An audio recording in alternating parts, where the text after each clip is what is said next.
Hello, Scoob Believer, and welcome to another episode of the Undiscovered Entrepreneur. And it's me, DJ Scoob,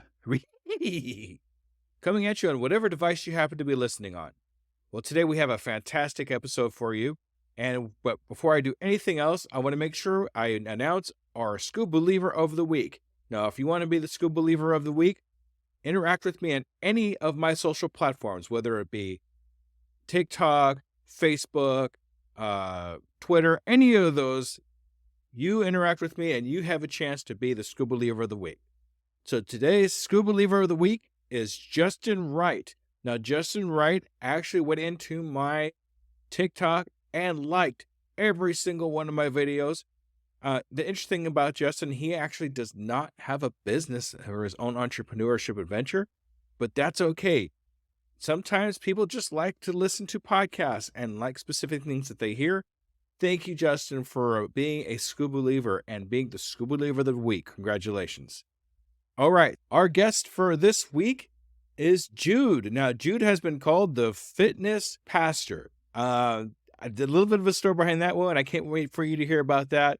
Anyway, he has some amazing stories and some great information. And we go into a nice little analogy for you about growing your business. It's fantastic. Can't wait for it. It's going to be towards the end, so hang in there, but it's going to be awesome. So let's listen to Jude. Salutations, Scoob Believers, and we are here again with another amazing brand spanking new entrepreneur. Today we are here with Jude. Hey, Jude, how you doing? Scoob, how are you doing? I'm doing great. Fantastic. Thank you so much for agreeing to be on the Undiscovered Entrepreneur. I didn't really want to say, hey, Jude, but it kind of came out that way. Okay. So I just have one really serious question to ask you. Okay. You ready? I'm ready. All right. Are you a Scoob Believer? Well, of course I am. Who wouldn't be a Scoob Believer? All right. Jude, thank you so much for being a Scoob Believer. I really appreciate you. All right. So, Jude, just tell me a little bit about who you are and what your business is and how long you've kind of actually been doing it for. Yeah, you bet. So again, my name is Jude. My handle, so to speak, is called the Fitness Pastor. And I earned that in a previous life when I was working in healthcare. So large part of my responsibilities was to run and direct research projects that would validate alternative and complementary care practice, things like massage, acupuncture, mindfulness meditation, validate those so that they would be brought into mainstream medicine as legitimate pieces of care. And in the midst of one of our research projects, a woman came up to me and one of the cohorts I was working with, she goes, Jude, you remind me of being a fitness pastor. And I just thought that was the coolest thing ever. And when I told my wife about it, she's like, oh my gosh, you've got to keep that name. And so, I'm not smart enough to think of things like that. And so I decided to keep it. So I retired. It'll be, this November 1st, it'll be 2 years. I retired from corporate healthcare. I now journeyed into the world of entrepreneurship. I'm a God Talks coach. So I work with people, helping them hear the voice of God, whether it be for life, for business, for relationships, anything that ilk. We also, with my wife, we're business partners in real estate, and we also do direct sales with some nutrition technology. So we're pretty diverse. We're pretty busy. We're empty nesters, but it keeps our blood pumping. Well, it definitely gives you something to do. That's for sure. Especially empty nesters. I mean, after the kids are gone, it's like, okay, now what? You don't want to get too bored. But I like how you We're definitely not bored. Oh yeah, well for sure. But I like the fact that you kind of found this niche for yourself, and the fitness pastor. That's actually pretty cool. I mean, and I'm kind of the same way too. It's like, well, that sounds good. I'm just going to stick with that. That's how I came up with DJ Scoob. But it's like somebody said, hey, DJ Scoob, what do you think? I want to thank Josh for that. Thank you, Josh, for giving me that name. That was awesome. Anyway, so that's awesome. That's really great. And I really love what you're doing. We've talked a little bit before, and it's so amazing what you've been up to. Yeah. it's almost leaves me speechless. I had the opportunity to work with so many people and doing in so many different things. I get to serve different people in different ways. My faith is a very, foundational part of my life, and the fact that I can express that in the things that I do. Sometimes people, when they retire, it's like, well, I go find the rocking chair, the swing on the front porch, and they just kind of gaze into nowhere land. But for me, it's not about retiring; it's about refiring. I really believe God has placed more things on my heart to do, and that's where we're at right now. Yeah, that's the thing about I wanna do this until I fall over dead. I mean, that's for sure, Right? Yeah. right? I mean, I don't wanna stop doing it because if I stop doing this or I stop doing whatever it is, whether it be work or whatever, I just feel like I'm not using it, so I'm probably gonna lose it. And I really don't wanna lose it because I love what I'm doing, so I wanna do it forever, so I mean, if you love it, why stop? exactly. That part never made sense to me. Well, some people say, "Okay, I've done my due. I'm just gonna sit back and do nothing." I was like, "Why? There's so much more we can do. We got so much time on our hands." Oh yeah, meaning and purpose can change throughout life, and so I mean, if you're meant to golf 18 holes every day after retirement for the rest of your life, more power to you. But that's just not my wheelhouse. So yeah, Yeah, well, I don't have to worry about that. I couldn't golf if my life depended on it, so it's okay. Miniature golf, maybe, but not yeah, golf. right. Yeah, I was gonna say. All right, so I would really like to know what kind of made you start this. I mean, you kind of gave us a little bit, a kind of a short version of how things got started, but what was the catalyst that actually, besides getting the name, obviously, and kind of making things go, what was the catalyst that got you started? Right. Well, my wife and I were actually a blended family, and when I met her, she was widowed, and she was always a serial entrepreneur. Her husband, at the time, was also an entrepreneur, and so it was kind of in her blood. It wasn't so much a part of my DNA, but being around here, I found that there is a part of me that was tickled by that and was wanting to explore it. And so I was very supportive of her, as I was working in my corporate job and trying to help her facilitate that, from our home. And now that I am not going into a brick and mortar building, I'm actually staying at home. And I can actually, start to explore what that means for me and how to really learn about myself. I find out things about myself as a part of this. And like I say, it's almost like the people just come to you.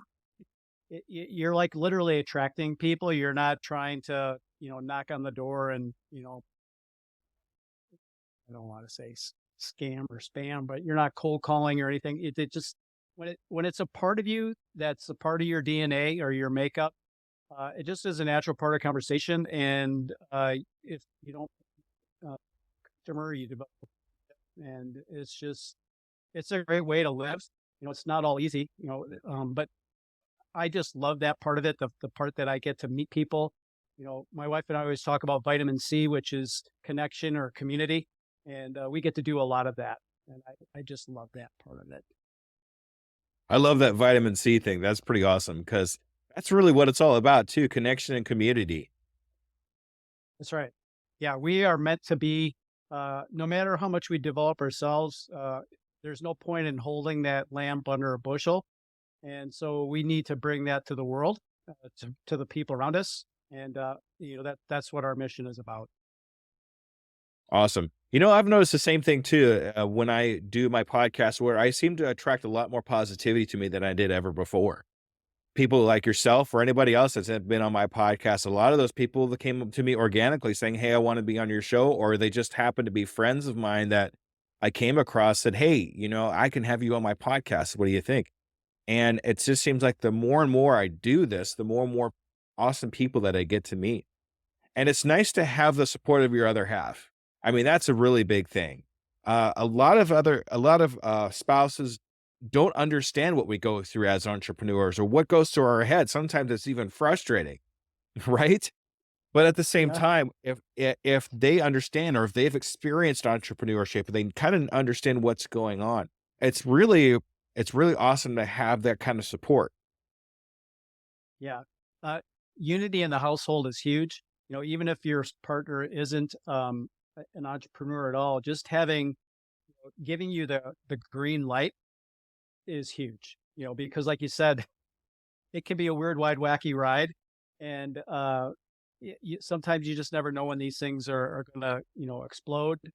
You don't know when the downtime is going to be. I mean, you do take control of your business, and you do try to make it your own. But circumstances being as they are, opportunities present themselves at the most unlikely times. And, we have to be ready for that. So if you have a spouse who's saying, go ahead, I get it, I understand, it just makes it all the better. It really does. And the thing is, we do have to be ready for those ups and downs as entrepreneurs because we don't really know what's going to happen next. It's not like we have a set paycheck day to day that or month to month or week to week or however it is you get paid. We don't know what's going to happen, but having that support kind of makes up for that, I think. It certainly does. My wife and I, if we feel like things are sliding or getting out of control, we always remind ourselves, we're the employee at night, or excuse me, we're the boss at night. So we set the schedule for the next day, and then we become our own employee the next day.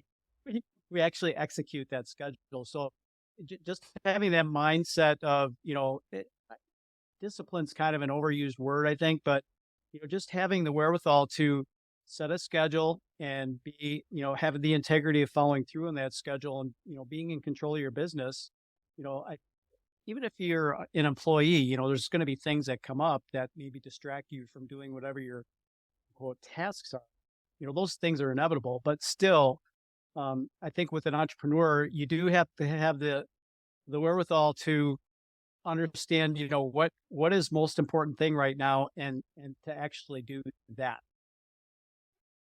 Well, keeping our focus on, what's next and, what's the most important thing to work on, scheduling it that way kind of keeps us moving forward as far as that's go. We got to prioritize these things and know where our next move is going to be. So when it comes to those downtimes, we have a set plan for that time where, if you don't, it can be frustrating because things are kind of on the downside and you kind of start looking a little bit bleak.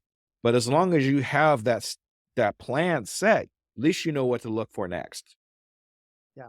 I always liken it like sand in an hourglass. You can look at it and say, oh, the sand's going through the hourglass. It's just marking time. Or it's sand's going through the hourglass. I can't stop it. And I'm losing, ground. But the sand's going to go through the hourglass no matter what. So how do we make the most of the time that we have? Exactly. And it's what we do with that time is what makes us who we are. I mean, do we sit back and like, oh, I don't want to do this anymore and just watch it happen? Or do we say, oh, I'm running out of time. Let's do something about this today.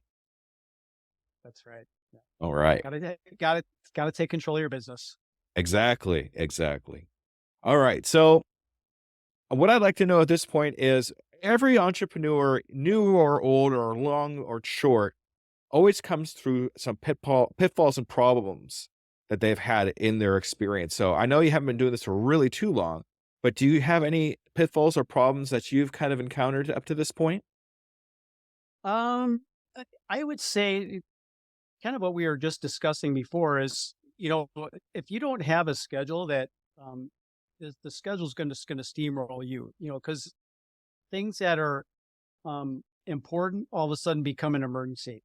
And, we don't want everything to be an emergency. So you really do have to define, where are you going to put the best use of your time? And so what we've learned about, we call them income producing activities.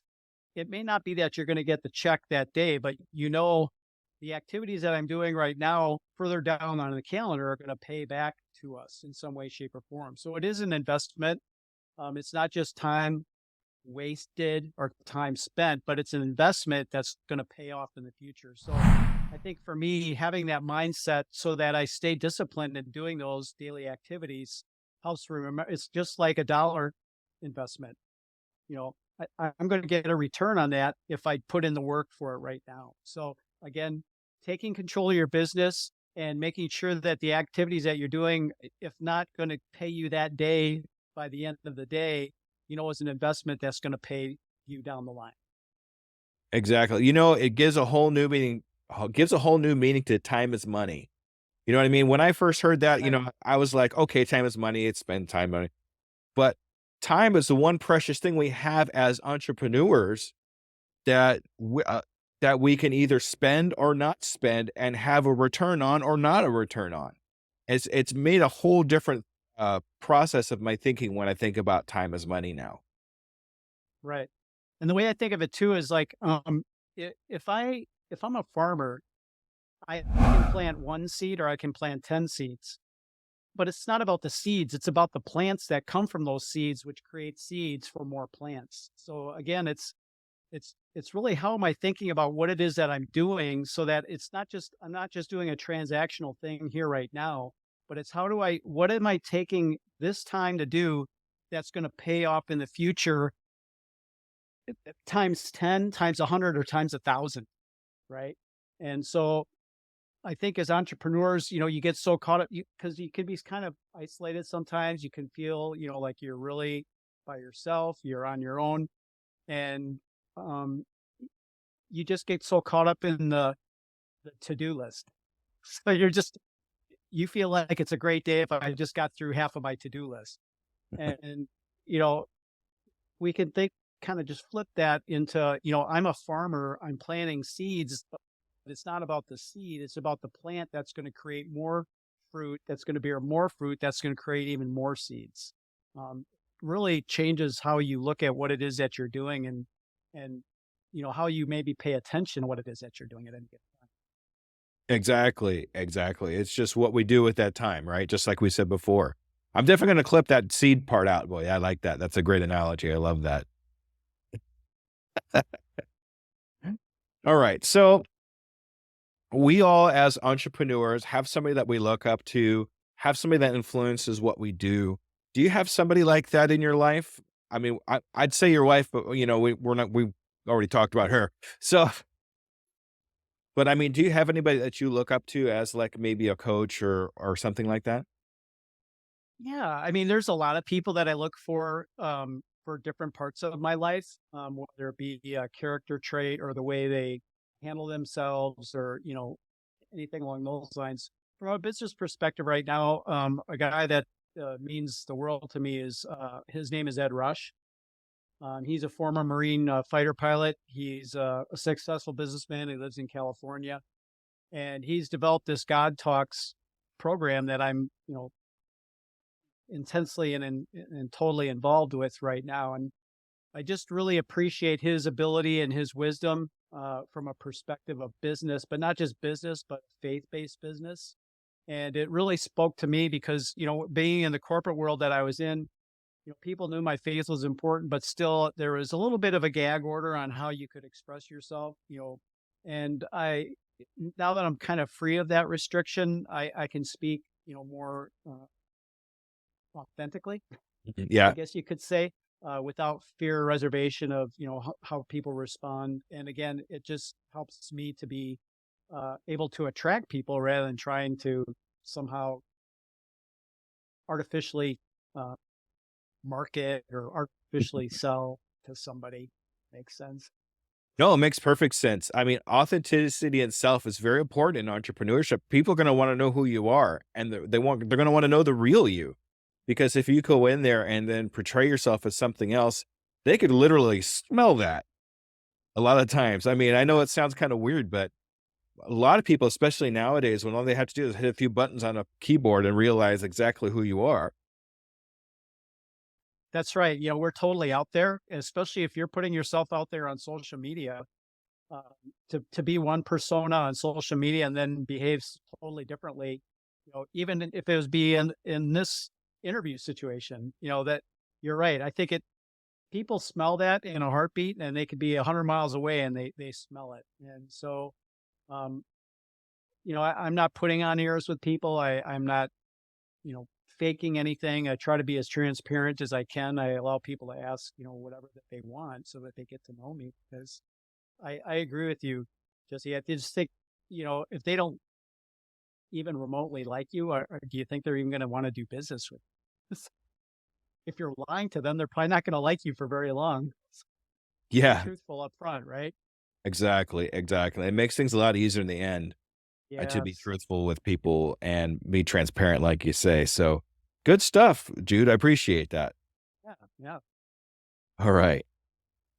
All right. So this is a question I really like asking new entrepreneurs because it kind of makes you think a little bit. So I'm going to test you a little here.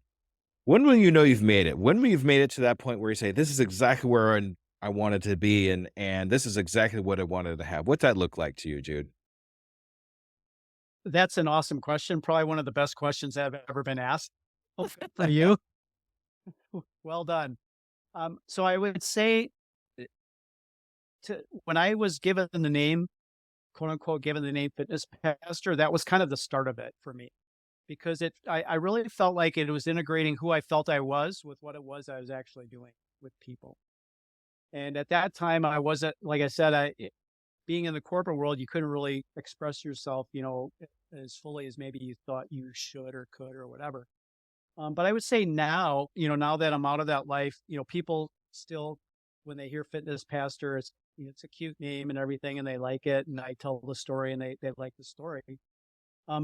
For me, it's when somebody feels if I've helped somebody connect themselves to their own meaning and purpose, I that's a win.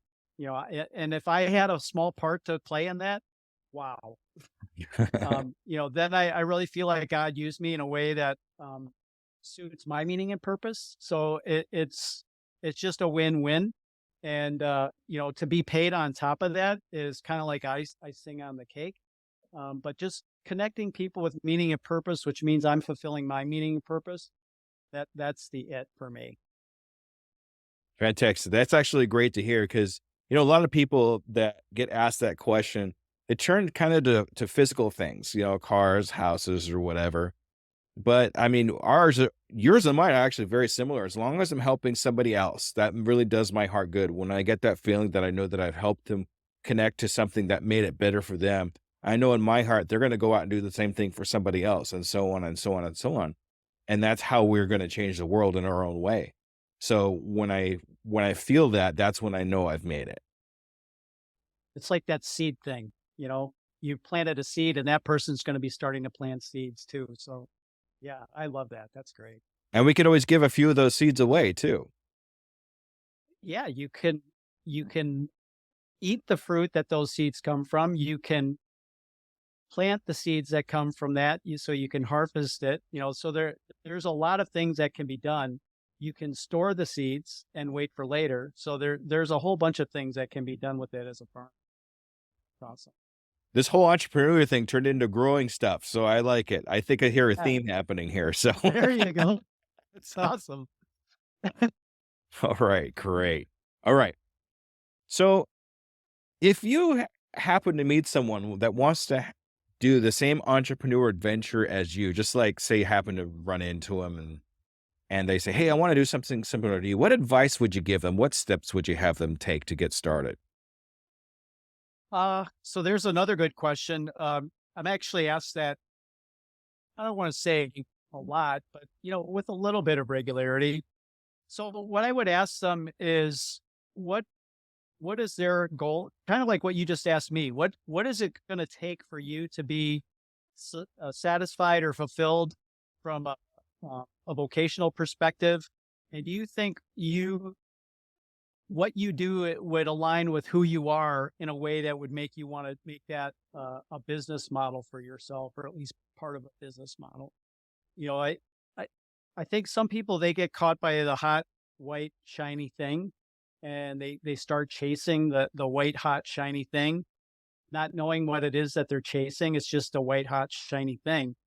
And so if you can find a way to help them uh, identify what it is that makes that white, hot, shiny thing so appealing, that the other hot, white, shiny things aren't as appealing, and they really get focused on what it is that drives them, that they can focus on that.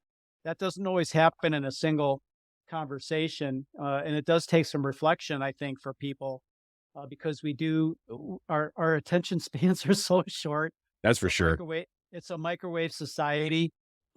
We expect things to happen instantaneously, and as you know, Jesse, this is not quick, rich thing. You need some time to get some traction and to uh, have those seeds take root, so to speak, and develop a business that's really going to grow. Exactly. Exactly. That's good advice. That's really good advice. Yeah, we're still going with the seed thing, folks, but we do have to take root, right? I like We that. do. That's good stuff, right? We're now taking root. We're not just seed in the ground. We're going to take root. Told you there's a theme in there somewhere. Okay. No, that's good, Jude. I really appreciate everything that you said there. And yeah, if you ever come across somebody like that, give them that advice. That's good stuff. Yep. All right, so I know you haven't been doing this very long, but if I wanted to hire your services, but I have two other people doing something very similar to you and offering the same kind of money, what would set you apart from everybody else in your business? Well, the first thing I would say is I don't talk about money. I talk about value. And so, if it's not God talks, with due respect to any other coaches, I would say it's probably not the same thing because, um, it, in terms of the way I approach people with the God talks program, it's not a directive program like what is common with most other coaching platforms. What we're literally doing is trying to align people to hear God's voice in their lives and then to help them hear it so that they follow it. So it sounds kind of out there, but God is always speaking to us, and like we talked about before, in society we're so distracted by things. If we can remove some of the distractions and provide an opportunity for people to listen and then to follow what is being spoken to them, we believe that their life is going to be enriched in a in a deeply impactful way. Listen to that little voice because it is trying to tell you something. And 9 times out of 10, it's something that's really good for you that you should do. I mean, a lot of people will be shut out to that voice. You know what I mean? They'll hear it and like, oh, no, that's not for me or whatever, when it's really something they really need to at least, take a shot at or start it or something like that just to see if it really is going to be for you not or not. I mean, if you don't take that shot, then you're going to be like, why didn't I? And then you're going to have regret and then it's going to be too late. Time is short. It is. You know, I don't want to get hung up on the word obedience, but just the following through on what it is that you're hearing is a big deal. And if you deny that by even 10 days or 10 months, it diminishes the impact of what it is you could have had if you said yes to it right away. And that's not to say you're not going to have impact anymore, but if you can imagine the impact that was possible had you said yes in the beginning, um, you can't even put words onto that. How can you even put a dollar value on that if it's a relationship? Somebody close to you or somebody who you want to be close to you. You can't put a financial dollar amount on that. But saying yes when you've been given the download, so to speak, is really important. We do say no a lot, and God, He's inviting us to say yes to things, and we distract ourselves, as you said, Jesse, to the point where we just can't even hear, see, feel, or sense, that message is coming through. And that's why it's important to do things now, just like you're saying. Actually, we're going to say it again, Scoob Believers. I can, I am, I will, and I'm doing it today. That's my tagline. Love And it. yeah, thank you. That was actually from my son when he was 6, and we've carried it together since then. So That's awesome. yeah, it's really cool. So yeah, do things now while you're thinking about it. Cause I mean, if you wait too long, either you're going to forget about it and not do it, or you're going to wish you started it back then, and that's kind of a sad thing. So let's do it now. Right on. All right. All right. So here's my favorite question, but I did steal it from another podcast. So sorry, everybody. So yeah. What is one question you wish I would have asked you but didn't? I always miss one really good question that everybody's ready for, and I never get to ask that question. So what is that question for you, Jude? So you're asking me what I wish you would have asked me? Correct. Okay, I just want to make sure I got it Yeah. right. Oh, that is really cool. What took you so long? Oh, well, sorry about that. I'll get it sooner. All Oh, right. that's the question I wish you Oh, would have asked me. What took you so what long? took you so long? I'm sorry. What? Okay, so what's the answer to that? What took you so gosh darn long there, Jude? Stubbornness, I think, and just kind of what we were talking about before is, sometimes you are in disbelief about what it is that you're being called to do, and you're like, "Oh, that guy, really? I don't that can't," and so we rationalize, we try to discern, what the real meaning is. We get overly spiritual with it, and again, all we need is a simple yes, rather than trying to analyze, reanalyze, cross analyze, ask a friend about it, go to therapy about it, whatever it is. Um, just say yes. So, um, what took you so long, Jude? Why didn't you do this sooner? It's like, well, here I am. That's all I can say. Yeah, no, and that's a lot of people actually ask that question of themselves. And sometimes, especially the way you're describing it in this particular point, imposter syndrome is a lot of what what stops us from doing anything because it's like, who am I to do this? Just like you said, I'm not over educated like some of these other people are. These people have been doing it longer than I have. Why would they listen to me? But, instead of saying that, we should say, well, let's just get started. I mean, maybe I do know more. Let's see what happens when we put it out there. Maybe people will actually listen to me. There's always somebody a little bit behind me. Somebody's always 10% behind you that wants to learn what you know now. That's right. So be that person that they learn from. All right. So that's good. Thank you very much. That was awesome. What took you so long? Okay. All right. So, all right. So what I like to do with all my guests is get a 6-month goal. So I'd like to know where you see yourself and your company in the next 6 months. What goals have you set for yourself?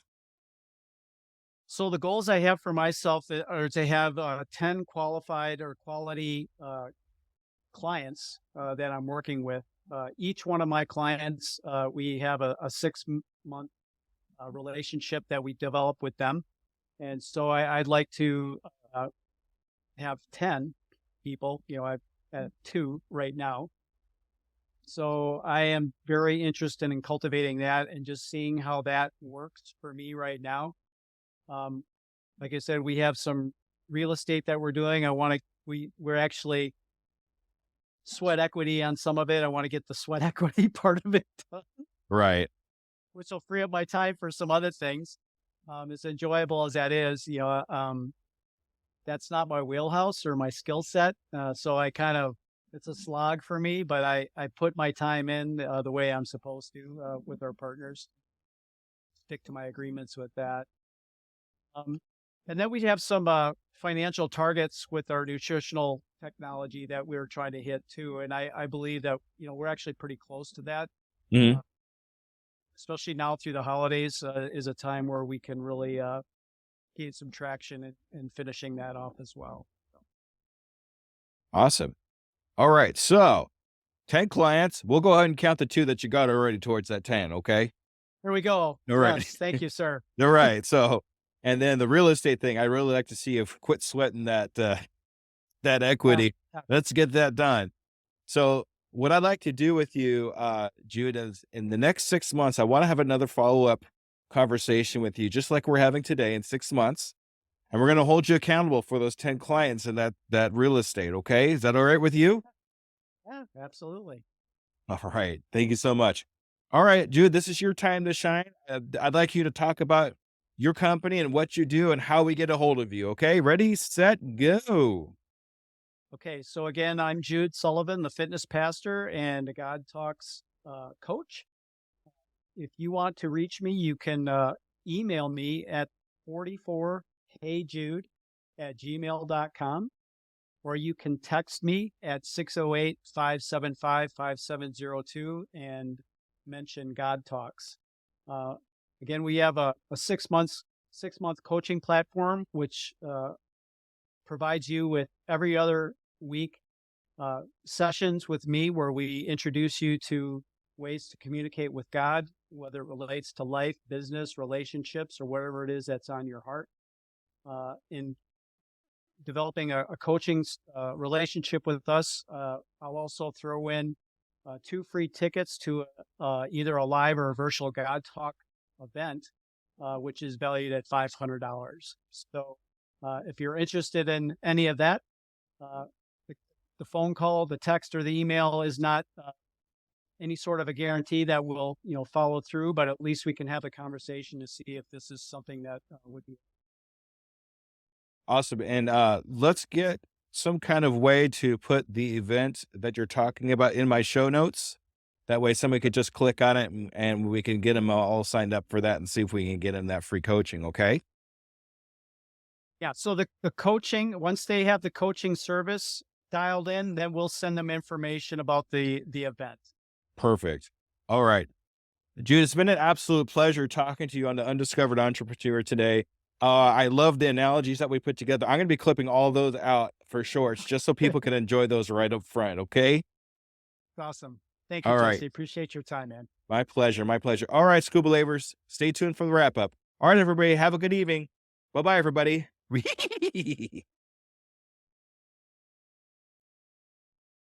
All right, ladies and gentlemen, that was Jude. Wow, what an amazing conversation. Had so many great insights, and I love the analogies that he had. We talked a lot about seeds and how that all worked out. That was really cool, so I enjoyed that a lot. But he had a lot going for him. I'm really excited to see if he has those 10 clients that we're talking about, and we get that sweat equity taken care of.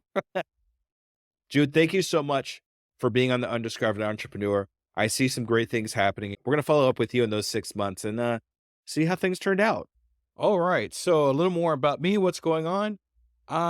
This will be, I'm not exactly sure when this recording is going out, but on November 16th will be my 2nd year podiversary. So I've actually been podcasting for 2 years. What? Are you kidding me? I can't believe it's been 2 years for me to do this podcast. It's been a phenomenal ride. I really know that we're going to have a lot more years to come with some fantastic entrepreneurs, people that we're going to help along the way, and some new experiences, including something I've come up with, and I'm trying to get it launched before January 1st. I wanted to start the new year with another segment of the Undiscovered Entrepreneur called Undiscovered Advice. But I need your help. That's where I need you out there. If you can please go to tuepodcast.net/advice. Any entrepreneurs out there that want to give some amazing advice, go there. That goes to a speak pipe, which is kind of like a voicemail thing for about 3 to 5 minutes. Tell me your best advice. And that could possibly end up being on my new segment of Undiscovered Entrepreneur Advice. So if you can do that, I would really super appreciate it. I'm trying to get 50 before the end of the year. So let's do that. Another question I'd like to ask you, my listeners, is what entrepreneurs would you like to hear about? I want to start segmenting them a little bit. So if you want to hear more about bookkeepers, then let me know in my social medias or anywhere like that. If you want to hear more about physical product entrepreneurs, I want to start segmenting them, maybe putting them in segments of 3. Still kind of in the works, but you are my listeners, so you are the ones that are going to tell me what I need to put on my show. Another thing, I'm still trying to get to Podfest. Things are getting a little bit tight. Still need to try to put the money together. Do it. Please, please, if you can go ahead and contribute, I guess you could say, to me trying to get me to Podfest. I got some big things happening, but I need to be able to go, and I need your help to go. So please contribute to my trip to Podfest in Florida. Go to tuepodcast.net and then click on Become a Contributor, where you can contribute $1. I don't care, 50 cents, whatever. If there's something you would like me to make for you that you want to buy from me, I will do it. Whatever I need to do to make this happen. And another thing too, I'm trying to get done before the beginning of the year, or at least started, is Entrepreneur in a Box. So what this is basically entrepreneurs that want to start an entrepreneurial adventure and a podcast. So if you're an entrepreneur that wants to start a podcast, or if you want to start an entrepreneurial adventure with a podcast, I'm building a box with all the necessary tools inside this box. There's more information coming for that, and I might be starting a Kickstarter on that too, but it depends on you. It depends on my listeners. It depends on if you want to actually have something like this or not. So I got a lot of stuff happening here, all goals before the end of the year. So let's see if we can make all that happen. All right, Scoob Believers, thank you so much for another great episode. And I'm looking forward to having you listen to my next episode, which is a coaching. Thank you, everybody. Have a great night. Bye-bye.